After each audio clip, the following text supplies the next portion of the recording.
안녕하세요. 오늘도 사연살롱을 찾아주셔서 감사합니다.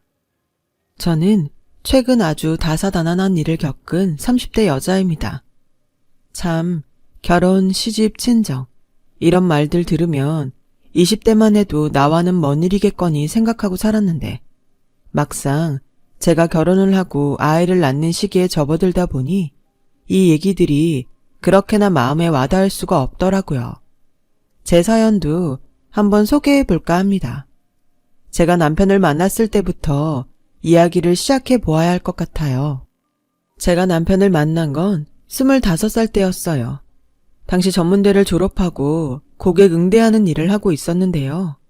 제가 근무하는 회사는 피부 미용기기를 판매하는 중소기업이었고 작은 회사이다 보니 사실상 고객 응대 업무뿐 아니라 여러 가지 다른 업무들도 같이 하게 됐어요. 거기서 저희 남편에게서 일을 배우다가 연애 감정이 싹트게 된 거였죠. 남편은 저보다 이미 10살이 많았고 직책도 있는 상황이니 저한텐 좀 어려운 존재였는데 늘 친절했어요. 사실 제가 첫 번째로 들어갔던 직장은 일거리도 많았고 사람들도 냉정한 편이어서 이 회사에 들어왔을 땐 나름 장걱정이 많았거든요. 그런데 막상 이 회사에 들어와 보니 사람들도 좋았고 특히 남편이 저를 알게 모르게 잘 챙겨줘서 일하는데 기운이 빠지기보단 힘이 날 때가 많았어요. 나중에 알고 보니 그게 다 저에게 감정이 있어서 유독 잘해준 것이었지만요. 그러던 어느 날 남편과 우연히 단 둘이 밥을 먹는 기회가 생겼어요. 술이 들어가니까 일에 관련된 대화가 어느새 사적인 영역으로 향하더라고요. 남자친구는 있었냐? 어떤 사람이었냐? 좋아하는 취미가 무엇이냐? 회사에선 주고받지 않았던 대화를 하게 됐고 그날이 어쩌다 보니 저희의 1일이 되었습니다. 바로 연애 시작날이었죠. 남편과의 연애는 2년 정도 이어졌는데 남편은 연애하는 동안 저를 한 번도 실망시키지 않았어요. 유미야, 우리 오늘은 너 가고 싶다 했던 돈가스집 갈까? 거기? 에이, 거기 맛집이라 줄 서야 하는데 자기 배고프다며. 다른 데 가자. 여기 근처에도 먹을 데 많아. 그리고 지금까지 내가 먹고 싶은 것만 먹었잖아. 오늘은 오빠 먹고 싶은 거 먹으면 안 돼? 아니야, 너 저번 주부터 그 돈가스집 가고 싶다고 했잖아. 좀 기다리는 건 상관없어. 우리 이번 주에 일에 치여서 데이트도 제대로 못했는데 너 먹고 싶은 걸로 맛있는 거 먹어야지. 사소한 거라도 남편은 항상 제가 우선순위인 사람이었어요. 조금이라도 우울해 있으면 새벽 1시에도 달려와 제 안부를 물어주었고 그 외에도 절 섬세하게 챙겨주면서 친구처럼 연인처럼 가족처럼 제 옆에 있어준 사람이었어요. 그래서 그런지 남편과 나이 차이는 많았지만 얼른 결혼해서 내 사람으로 만들고 싶단 욕심이 앞서더라고요. 남편이 결혼 얘기를 꺼냈을 땐 한치의 망설임 없이 바로 고개를 끄덕였어요. 그리고 드디어 저희는 어른들에게 인사를 하러 가는 자리를 마련하게 되었습니다. 남편은 10살이라는 나이차 때문에 저희 부모님에게 인사를 드리러 가면서도 걱정이 많았어요. 청심환을 한 병 까면서까지 다리를 덜덜 떨더군요. 혹시나 어머니 아버지께서 나 안 좋게 보시면 어떡하지? 나이 많다고 싫어하시면 안 되는데. 오빠, 걱정하지 말라니까. 우리 엄마 아빠 이미 오빠 나이 다 알고 있고 그 부분은 허락받아 놨어. 엄마는 나한테 옛날부터 결혼이든 연애든 사람 됨됨이가 제일 중요하다고 하셨어. 인성이 좋으면 나이는 문제 없다고 하셨어. 아마 엄마도 오빠를 마음에 들어 하실 거야. 남편은 그 말에도 여전히 인상을 펴지 못하고 불안해했지만 곧 이어지는 저희 부모님의 환대에 그제야 마음을 놓았죠. 분위기는 참으로 화기애애했어요. 엄마는 남편이 그동안 제게 얼마나 잘해줬는지 미주알 고주알 이야기를 들어 이미 알고 있었기에 오히려 남편에게 데려가줘서 고맙다고 잘 살라는 덕담을 해주셨습니다. 무뚝뚝한 아빠도 별 말씀은 안 하셨지만 마음에 들어하는 눈치셨어요. 그런데 문제는 시댁이었어요. 솔직히 저도 남편처럼 걱정이 되긴 했어요. 남편 집안이 대대로 유산을 물려받아 돈이 많은 집안이라 들었거든요. 남편이 이 부분에 대해 상세하게 얘기해 주진 않았지만 시아버지 또한 유산을 잘 관리해 사업체를 성공적으로 운영하셨다는 걸 들어서 저도 모르게 긴장이 되더라고요. 그래, 네가 유미라고? 너 격리라 했니? 사무실에서 뭔 일 한다고 했지? 아, 맞다.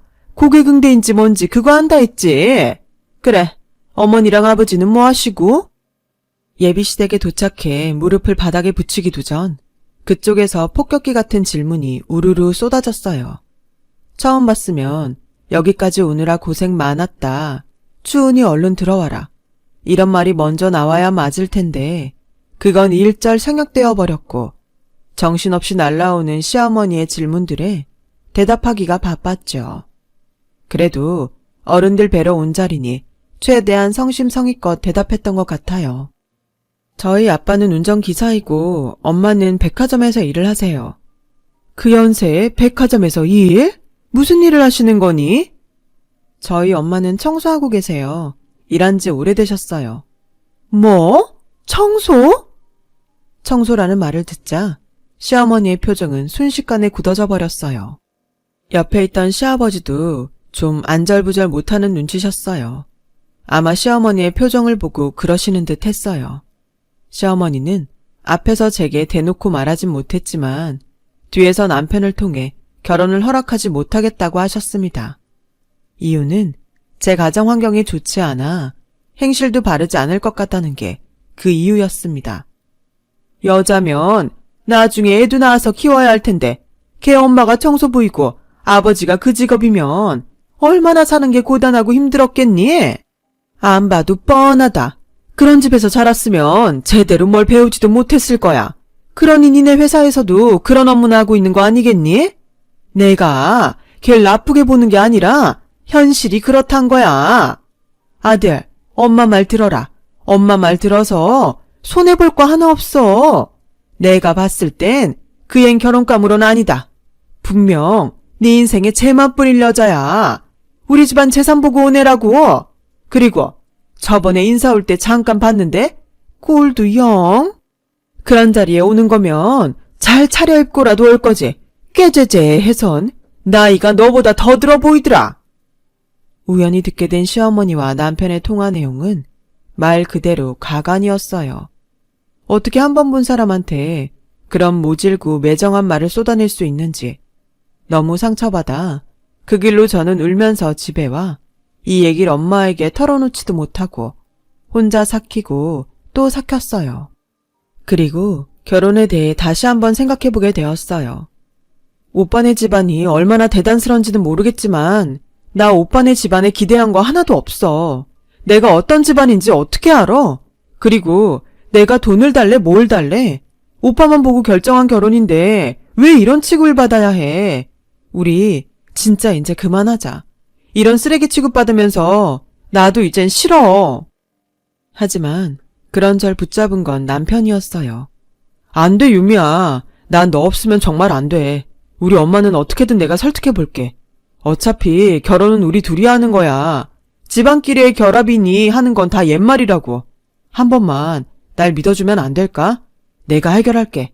나한테 맡겨. 그리고 엄마가 뭘 하시던 내가 지켜줄게. 당시 파혼하고픈 마음은 굴뚝 같았지만 남편을 너무 좋아했습니다. 그리고 남편의 말에도 설득당했고요. 누가 그랬나요? 집안끼리의 결합이 다 옛말이라고. 결혼은 우리 둘이 하는 거라고. 남편이 어떻게 설득한 끝에 무사히 결혼은 할 수 있었지만 시어머니의 무례한 행동은 상견례에서 그대로 드러났어요. 아참, 사돈, 백화점에서 청소하신다고 하셨잖아요. 혹시 거기 백화점 어디예요? 사시는 댁이 저랑 가깝다고 들어서 제가 가는 곳일 수도 있겠네요. 다른 게 아니고 저도 자주 가는 명품관이 있어서 한 달에 한두 번은 백화점을 가거든요. 그런데 어떤 백화점은 청결 상태가 좋고 어떤 데는 바닥도 더럽고 하더라고요. 사돈이 분명 청결에 애써 주시겠지만 백화점 오가는 손님들한테 청결이 중요하거든요. 근데 참, 청결 상태 엉망인 거 보면 얼마나 짜증이 나는지 아주 쇼핑할 맛이 다 떨어진다니까요. 아마 그런 백화점은 매출도 별로일 거예요. 아무튼 나중에 사돈 근무하시는 곳에서 만나뵐 날도 오겠네요. 아, 네. 저는 중랑구 쪽에 있는 A백화점에서 일하고 있어요. 오래 일하기도 했고 근무 환경도 좋아요. 항상 청결은 신경 쓰고 있어요. 제 근무지는 그렇고 나중에 좋은 곳에서 한번 뵈어요. 도무지 왜 상견례란 자리에서 엄마 근무지는 왜 물으시는 건지, 갑자기 백화점 청결 얘기는 왜 꺼내는지 기분이 확 나빠졌어요. 마치 자신이 쌓아온 불만을 청소부인 엄마에게 쏟아내는 것처럼 보였으니까요. 시어머니의 이런 어처구니 없는 행동에 저희 아버지 표정도 이내 얼어붙으셨고 남편도 못 말리겠다는 듯 옆에서 한숨을 푹 쉬어대더라고요. 이어지는 시어머니의 말은 온통 자기 집안이 얼마나 잘 사는지, 자기 아들이 얼마나 잘났는지 하는 이야기들이었어요. 그 후도 난관이 기다리고 있었어요.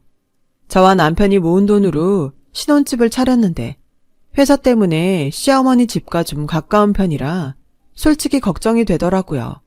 아니나 다를까 시어머니가 어느 순간부터 너무 자연스레 저희 신혼집을 드나들었어요.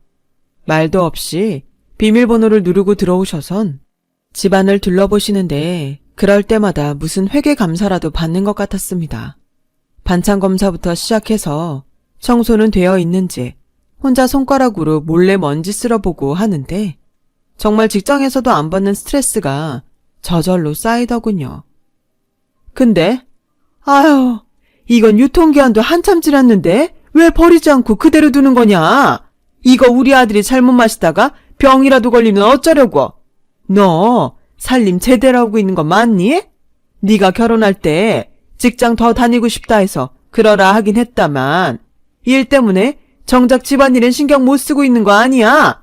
그러니 맨날 반찬이 똑같지? 거기다 이 오뎅볶음은 우리 우영이가 좋아하지도 않는 건데 어째 죄다 반찬이 다 우리 우영이 입맛엔 안 맞는 것 같구나. 설마 너 좋아하는 걸로만 차려 먹는 게야? 아니요, 어머님. 오뎅볶음은 우영씨가 해달라고 해서 차린 반찬이고요. 저희 식사 준비는 시간 되는 사람이 번갈아 가며 하는 편이에요. 가끔 사다도 먹고요. 저와 우영씨 모두 동의한 사항이에요. 찾아오셔서 이것저것 조언해 주시는 건 감사하지만 집안일 문제는 저희에게 맡겨주시면 안 될까요? 어느 날인가 와서 또 저런 말씀들을 늘어놓으시길래 이젠 안 되겠다 싶어 정말 용기 내어 한 말이었어요. 시어머니는 제 의견 따윈 가볍게 묵살하고 다른 것에 꽂히셨어요. 뭐? 사 먹는다고? 아니, 저녁 반찬을 무슨 돈 주고 사다 먹는다는 거야? 난 그런 사람들 평생 가도 이해 못했는데 세상에 그게 내 며느리였구나. 얘, 밖에서 먹는 건 다 조미료 덩어리다. 우리 우영인 내가 늘 직접 집에서 만들어 먹었어. 아무리 바빠도 그리 정성껏 먹여 키웠는데 이제 와 사 먹는다니? 기가 찰 노릇이다. 반찬 사 먹는 건 절대 안 돼. 죽어도 안 돼. 네가 못하겠다면 내가 이 집에 와 만드마. 시어머니가 매일 저녁 부엌에 계신다 생각하니 너무 아찔했어요. 공포영화도 그런 공포영화가 없겠더라고요. 그 말에 전 급하게 고개를 도리도리 저으며 최대한 만들겠다고 하고 겨우 어린애 달래듯 돌려보냈어요. 시어머니의 정도가 이리 도를 지나치시니 만약 시어머니가 이렇게 남편을 애지중지하는 걸 알았다면 제가 결혼을 했을까 하는 생각이 어느 날은 문득 들더군요. 남편은 사랑하더라도 남편 끼고 살고 싶어하는 시어머니는 도저히 감당이 되지 않았습니다. 여보, 있잖아. 어머니한테 잘 말씀드려서 이제 집에 좀 그만 오시게 하면 안 될까? 사실 나 좀 힘들어. 물론 어머니가 가끔 반찬 갖다 주고 하는 건 좋은데 어머니가 그것만 하러 오시는 게 아니잖아. 어머니 무슨 저승사자처럼 등장하셔서 구석구석 샅샅이 집안 살피고 다닌단 말이야. 자기한테는 엄마지만 난 좀 불편해. 내 생각은 다른데? 네가 너무 예민하게 반응하는 거 아니야? 솔직히 우리 엄마가 자주 오는 건 맞지만 다 너 위해서, 나 위해서 하시는 일인데 감사하게 생각할 일 아닌가? 너 회사 다니느라 집안일 신경 못 쓰는 건 맞잖아. 어머니가 반찬 만들어주시는 거 좋다고 해. 난 엄마 밥 먹고 싶으니까. 그때 전 꽤나 충격을 받았어요. 연애할 땐 그리 제게 심장이라도 바칠 것처럼 굴던 남편이 결혼을 하고 나자 자기 엄마랍시고 편을 들고 나서더군요. 남편이 요즘 회사 일로 지쳐하는 걸 알기에 최대한 좋은 분위기에서 해본 말인데 바로 반박하는 모양새가 너무나 어처구니가 없었어요. 솔직히 저희 엄마가 그랬다면 남편은 편했겠어요. 자기도 불편했을 거면서 제 심정은 하나 이해하지 못하고 오로지 엄마 밥 좋다 하는 남편이 정말 10살 먹은 어린애처럼 보였어요. 그 이후로 전 남편과 말하는 횟수를 확 줄였어요. 도저히 좋은 말이 나가지도 않고 입도 떨어지지가 않더라고요. 하지만 시어머니는 여기서 멈추지 않았어요. 어느 날 갑자기 전화가 오셨는데 저에게 백화점을 가자고 하더라고요. 저보고 옷 사고 입는 눈높이를 키워야 한다면서 말입니다. 참고로 시어머니는 명품 쇼핑을 많이 즐기시곤 했어요. 시아버지께선 자식들에게 재산을 물려줘야 한다며 돈 쓰는 걸 좀 아까워하시는 분이라 시어머니에게 과소비가 아니냐며 몇 번 꾸지람을 하시기도 했는데 시어머니 기가 워낙 세니 사실상 먹히지 않았죠. 근데 여기서 또 일이 하나 터집니다. 붉은색 원피스와 시퍼런색 원피스를 두고 고민을 하던 시어머니가 저에게 무슨 색 옷이 낫냐 물으시더군요. 잠깐 설명드리자면 참고로 시어머니가 고르신 옷은 신호등을 연상시키는 원색의 옷이었어요. 이런 옷이 백화점에 있어도 되나 싶을 정도로 디자인이 최악이었습니다. 더군다나 덩치 큰 시어머니가 입었을 땐 너무나 부해 보일 옷이었어요. 상상하니 너무 웃기기도 해서 겨우 꾹 웃음을 참고 기분 나쁘지 않게 어울리지 않는 것 같다고 말씀을 드렸어요. 그런데 시어머니는 그 옷이 사고 싶었나 봅니다. 주변 시선이 쏠릴 정도의 큰 목소리로 제게 버럭 화를 내시더군요. 예, 너는 그리 옷을 보는 안목이 없어서 어쩌니? 아니, 우리 아들이랑 살면 좀 달라질 줄 알았는데 아직도 그 깨지재한 안목은 버리질 못한 거야. 이래서 가정 형편이 중요한데? 청소부 딸내미라 그런가? 시어머니가 뒤이어 청소부 딸내미라 그런가 하는 말은 너무도 충격적이어서 순간 제가 잘못 들었나 했죠. 저를 아무렇지 않게 뭉개고 가려는 어머니를 붙잡고 물었어요. 어머님, 지금 뭐라 하신 거예요? 청소부 딸내미라 안목이 없다고요? 나 그런 말 한 적 없다. 넌 젊은 애가 귀도 막혔니? 시어머니는 끝까지 발뺌하더군요. 분명 들었는데도요. 자기는 절대 그런 말 한 적 없다고 잡아떼더라고요. 죽어도 아니라고 하니 저도 더 물을 수가 없었고 가슴에서 천불은 나 어디라도 가서 악이라도 쓰고 싶은 심정이었어요. 마음 같아선 친정 엄마에게 달려가 울고 싶었지만 평생 열심히 일하신 엄마에게 그 어떠한 상처도 줄 수가 없었어요. 대신 그대로 이걸 남편에게 말해버렸어요. 말을 세게 하니 평소 제 말을 귓등으로 듣던 남편도 심각하게 받아들였어요. 그렇게 말이 전달되자 시어머니는 그 이후로 저희 집에 찾아오지도 않으셨고 제게 따로 연락도 하지 않으셨어요. 그런데 기분이 쎄했어요. 마치 자신이 단단히 화가 났음을 알리려는 것 같달까요? 그러던 어느 날 기어이 사건이 터지고 말았죠. 이날은 바로 제가 제 인생 최대의 결정을 하게 된 날이기도 합니다. 그날은 엄마의 생신이었어요. 생신을 맞이해 엄마 아빠와 함께 저녁을 먹기 위해 일하시는 백화점으로 간 날이었죠. 평소엔 엄마가 준비를 해서 나와 계시지만 그날은 이상하게도 연락이 되지 않더라고요. 좀 이상해서 전화를 하면서 백화점 안으로 들어갔죠. 그런데 어디선가 큰 소리가 들리는 거예요. 그 목소리가 무척 낯익었어요. 잠깐만요. 여기 바닥이 너무 더럽잖아요. 아니, 도대체 바닥 청소를 어찌 하는 거예요? 아우, 이 먼지 봐, 먼지. 얼른 못 닦아요. 아니, 이 바닥 위에서 내가 쇼핑을 하고 싶겠어요? 대체 일하는 사람들은 왜 이리 일에 책임감이 없는 거야? 보니까 시어머니가 청소하시는 분을 붙잡고 버럭거리고 계시는 거였어요. 주변 사람들 시선이 모두 그쪽으로 쏠려 있었고요. 멀리 뒷모습밖에 보이지 않았지만 그 아주머니께서도 놀라셨는지 서둘러 대걸레질을 하셨습니다. 그 와중에도 시어머니는 청소하시는 분의 멱살이라도 잡을 것처럼 당장 책임자를 부르라 난리였어요. 일단 시어머니가 굉장히 격앙되어 보였기에 조금이라도 말려야 할 것 같아 저는 그쪽으로 향했어요. 그런데 가면서도 설마 하는 불길한 직감이 들더라고요. 청소부 아주머니의 체형이 익숙했어요. 네, 그건 저희 엄마였어요. 엄마. 유미야. 엄마는 저와 눈을 마주치지 못하고 서둘러 고개를 숙였어요. 전 이 상황을 도저히 받아들일 수 없어 큰 눈으로 시어머니를 바라보기만 했습니다. 그런데 시어머니께서 이러더군요. 내가 내 엄마한테 한 소리 좀 했다.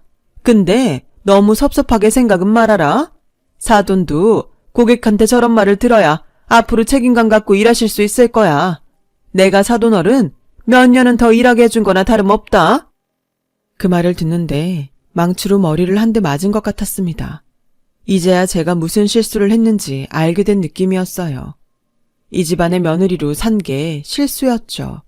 그 순간 지금껏 억누르고 억눌렀던 모든 분노가 솟구쳐 올랐고 이성을 잃어버린 전 그대로 시어머니의 멱살을 잡은 후 바닥에 패대기 쳐버렸어요. 시어머니는 놀란 눈으로 절 보다 이내 눈물이 그렁해지셔선 허리를 붙잡으셨고 전 그대로 엄마 손을 잡고 백화점 밖으로 뛰어나왔어요. 무슨 정신으로 어떻게 나온 건지도 모르겠어요. 엄마를 집에 모셔다 드리고 저 혼자 터덜터덜 집에 왔는데 마침 남편이 들어왔어요. 전 오늘 있었던 모든 일을 말하고 이혼하자고 했어요. 남편은 무슨 말이냐며 우리 엄마가 괜히 심통나 한 일 가지고 예민하게 굴지 말라는 기막힌 말을 짓거렸지만 그냥 다 무시하고 이혼을 밀어붙였어요. 아무리 그래도 장모님이 자기 엄마한테 그런 일을 당했다는데 미안하다는 말 한마디 없이 예민하게 굴지 말라는 말이라 하는 저게 인간인가 싶더군요. 하지만 이혼을 했다 해도 전혀 마음이 개운하거나 시원하지 않았어요. 하루에도 엄마가 그날 시어머니 앞에서 고개를 못 들고 계셨던 모습이 수시로 떠올라 가슴이 터져버릴 것 같았죠. 또 애틋한 사랑으로 시작한 결혼이 이렇게 끝나버린 것도 공허했어요. 당시 이혼한 후엔 갈 곳이 딱히 없어 엄마 집에서 지내고 있었는데 엄마가 걱정할까봐 일부러 더 많이 웃고 밥도 더 많이 먹었지만 밤에는 흐르는 눈물을 참을 수가 없어 혼자 베개에 얼굴을 묻고 울곤 했습니다. 그런데 그런 제 마음을 알았는지 어느 날 엄마가 울고 있는 제 곁으로 와 저를 쓸어주면서 외려 미안하다고 하시더라고요. 자기가 그런 직업을 가져 널 힘들게 한 것 같다고요. 미안한 건 저인데 자식이란 이유로 제게 사과를 하시는 엄마 얼굴을 보니 더 마음이 아팠어요. 동시에 이상한 오기가 생기더라고요. 시댁 식구들 보란 듯이 더 잘 살겠다는 그런 오기 말이에요. 전 정신을 차리고 여러 군데의 회사 면접을 봐 꽤 괜찮은 조건의 회사로 이직했어요. 그리고 옮긴 회사에서 저희 엄마처럼 하루하루 열심히 사는 게 과거를 이겨낼 수 있는 길이라 생각해 무척 열심히 일했습니다. 성실히 살다 보니 일적으로도 좋은 기회가 찾아오더라고요. 그렇게 바쁜 생활을 하면서 기억 속에서 서서히 전 남편, 전 시댁은 모두 잊혀져 가는 듯 했어요. 그러던 어느 날 시어머니의 소식을 알 수 있는 길이 생겼습니다. 집에 돌아왔는데 엄마의 안색이 좋지 않더라고요. 밥을 먹는 절 보면서도 무언가 할 말이 있는 듯 했어요. 제가 무슨 일이냐 물어보자 그제야 엄마는 천천히 입을 떼셨고 그 얘기는 몸이 얼어붙을 정도로 충격적이었습니다. 유미야, 엄마가 오늘 예전 사돈을 봤다. 그런데 낯선 남자랑 있더구나. 좀 젊은 남자랑. 근데 차림새가 이상했어. 꼭 연인처럼 팔짱도 끼고 있고 말야. 뭐라고?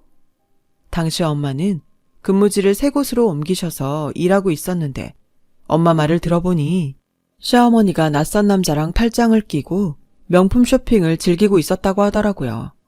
엄마가 이상해서 주변 직원들한테 물으니 엄마가 그 층을 청소하지 않아서 몰랐던 것뿐이지 거의 제 집 거실처럼 매일 비슷한 시각에 와서 명품관을 활보하고 있다고요. 전 그 말을 듣곤 확인을 하기 위해 그 다음날 즉시 엄마가 일하는 근무지에 갔어요. 낮 3시쯤 되자 시어머니의 얼굴이 보였고 저도 모르게 심장이 쿵쿵 뛰었어요. 오랜만에 보는 시어머니는 정말로 안 어울리는 붉은 원피스를 입고 남자 팔짱을 끼고 웃고 있었어요. 그런데 대화 내용을 듣곤 순간 역겨워 신물이 올라왔죠. 자기야, 이거 시계는 자기가 해요. 내가 사줄게요. 자기가 저번에 나 힘들다고 했을 때 집 앞까지 와줬으니까 이 정도는 부담스러워하지 말고 받아줘요. 정말요? 저야 그럼 너무 좋죠. 고마워요, 누나. 잘 쓸게요. 내일 누나 환갑잔치 하잖아요. 나 거기 갈 수는 없지만 그래도 보답은 하고 싶으니까 내일 잔치 끝나고 잠깐 봐요. 우리 머물던 곳에서. 어딘지 알죠? 은밀하게 시어머니를 향해 속삭이는 그 남자는 제비 같은 놈이 분명했고 시아버지는 모를 일이 분명했습니다. 아니, 아무도 알아선 안 되는 비밀이었죠. 저는 그 다음 날이 무척 기다려지더라고요. 그리고 다음 날 만반의 준비를 하고 전 남편의 SNS를 통해 시어머니의 환갑잔치가 어디서 열리는지 알아낸 후 그곳으로 향했어요. 잔칫날 저를 본 시댁 식구들의 얼굴은 볼만했어요. 안녕하세요, 어머니. 잘 지내셨어요? 당신도 잘 지냈어? 너 여길 어떻게 알고? 아니, 네가 여길 왜 오니? 이혼했으면 곱게 가야지. 왜 내 잔칫날까지 와서 얼쩡거리고 있는 거야? 여기 너 보고 싶은 사람 없다? 당장 안 나가! 어머님, 섭섭한데요. 전 그래도 어머님 환갑 축하해드리고 싶어서 온 건데. 그럼 가볼게요. 아, 그 전에 가족분들이 이 사진은 보셔야 할 것 같아서요. 그리고 전 미리 인화해둔 사진을 시댁 식구들 손에 쥐어주었습니다. 시어머니와 유흥업소 남자가 팔짱 끼고 명품관 도는 사진, 그 두 사람이 호텔로 들어가는 사진, 스킨십을 하는 사진이었죠. 사진을 확인한 시아버지의 얼굴은 곧바로 사색이 되셨고 전 남편의 입에서도 한숨이 흘러나왔어요. 당신 아직도 여기를 드나드는 거야? 끝난 게 아니었어? 여보, 용서해주세요. 내가 이렇게 무릎 꿇고 빌게요. 제발요. 그냥 한번 만난 거예요. 하도 만나달라 해서 어쩔 수 없이 저도 끌려나간 거라고요. 입 안 다물어. 어디서 천하게 그 나이 먹고 이런 남자랑 어울려 다녀? 그것도 대낮에. 사람들 보기 망신스럽지도 않았어. 당장 오늘부로 짐 싸서 나가. 돈 한 푼 안 줄 거니 그리 알고. 내 눈앞에서 당장 사라지라니까 뭐하고 서 있어. 여보, 제발요. 시아버지가 무섭게 호통을 치시자 시어머니는 무릎을 꿇고 자신을 버리지 말라며 온갖 말들을 쏟아냈어요. 전 남편은 얼굴을 감싸고 괴로워하고 있었고요. 시어머니의 통곡 소리가 울려 퍼지자 전 이걸로 됐다 싶어 거길 나와버렸어요. 제가 만든 소란이긴 했지만 더 이상 이 소란에 끼어들고 싶지 않더라고요. 그날 이후 전 남편은 제게 어쩜 그럴 수 있냐고 욕설 섞인 문자를 보내긴 했지만 가볍게 무시해줬어요. 요즘 저는 아주 잘 살고 있어요. 시원하게 복수를 해서 그런지 밥도 잘 넘어가고 잠도 잘 와요. 잊었다 해도 나름 마음에 아물지 않은 상처가 있었는데 이런 일로 복수하게 되었으니 저절로 아문 느낌입니다. 정말 사람은 자기가 하는 대로 받는 것 같아요. 지금까지 이야기 들어주신 분들 감사드립니다. 모두 마음 아프신 일 없이 평안히 지내셨으면 해요. 여러분, 사연 댓글에 응원과 현명한 조언 부탁드려요. 좋아요와 구독은 저에게 큰 힘이 됩니다. 오늘도 좋은 일 가득하세요.